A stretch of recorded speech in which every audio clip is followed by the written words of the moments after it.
নদী, বিল, খাল এই তিন মিলে বরিশাল। হ্যাঁ, আমরা যাচ্ছি বরিশালে। পদ্মা সেতু পার হয়ে বরিশালের উদ্দেশ্যে রওনা করেছি। পদ্মা সেতু পার হওয়ার পর আমরা শরীয়তপুর আসলাম। শরীয়তপুরে আসার পর জৈন্তা নদী, এই জৈন্তা নদী পার হয়ে নদীর ওপারেই বরিশালের মুলাদি উপজেলা। আমরা নদী পার হচ্ছি, নদী পার হয়ে বরিশালের মুলাদি উপজেলা যাচ্ছি। মূলত আমরা যাচ্ছি আমাদের সুযোগ্য অফিসার মহোদয়ের বাড়ি মুলাদি উপজেলায়, একটি ওনাদের পারিবারিক অনুষ্ঠান, সেই অনুষ্ঠানে অংশগ্রহণ করার জন্য আমরা পার হয়ে মোটরসাইকেলে চলে আসলাম স্যারদের বাড়িতে। ইতিমধ্যে আমরা স্যারদের বাড়ি পৌঁছে গেছি। এটা হচ্ছে স্যারদের বাড়ি। বাড়ির ভিতরেই চলছে ওনাদের একটা পারিবারিক অনুষ্ঠান। স্যারদের বাড়িতে রয়েছে অনেক গাছগাছালি। এর মধ্যে চোখে পড়লো একটি কাঁঠাল গাছ। একটি ছোট কাঁঠাল গাছে ধরেছে ৭৬টি কাঁঠাল।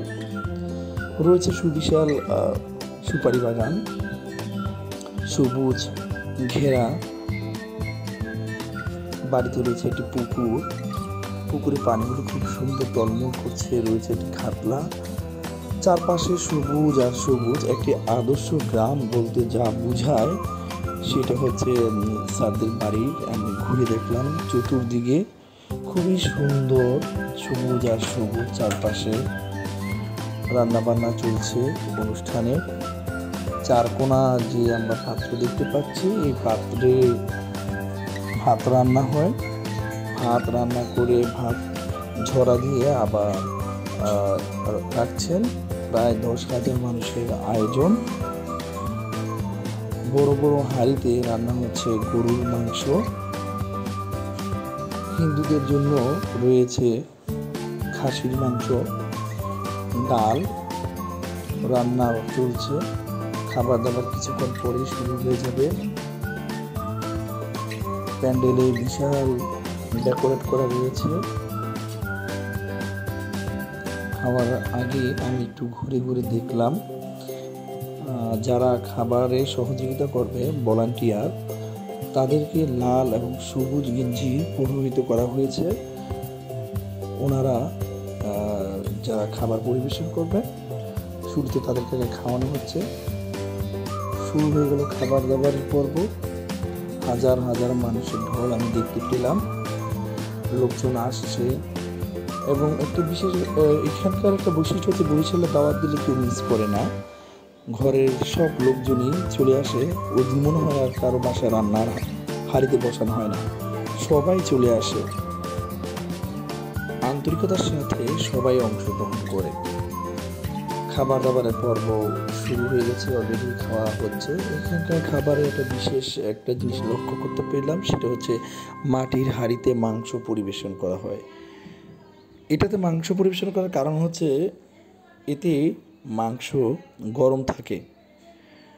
মাংস মাটির হাঁড়িতে পরিবেশন করে দেখলাম। ডাল, সেটাও মাংসের হাঁড়িতে মাটির পাত্রে পরিবেশন করা হলো। খাবার দাবার খুবই ভালো হয়েছে। আমাদের খাওয়া দাওয়ার পর্ব প্রায় শেষ হয়ে যাচ্ছে। খাবার দাবারের পর্ব শেষ। বিভিন্ন মানুষ আসছেন, খাচ্ছেন। এর মধ্যে আমাদের বিদায়ের পালা। আমরা বিদায় নিলাম।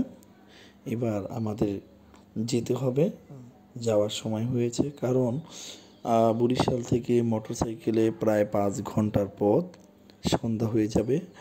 আমরা বিদায় নিয়ে নিলাম, বের হয়ে আসলাম। এবার মোটরসাইকেল নিয়ে আবার রওনা করলাম। আবারও সেই জৈন্তা নদী আবার পার হয়ে শরীয়তপুর।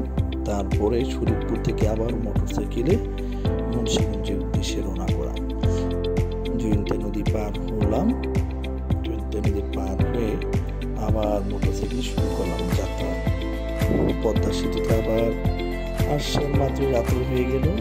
রাতে পদ্মা সেতুর দৃশ্য খুবই সুন্দর, খুবই ভালো লাগে।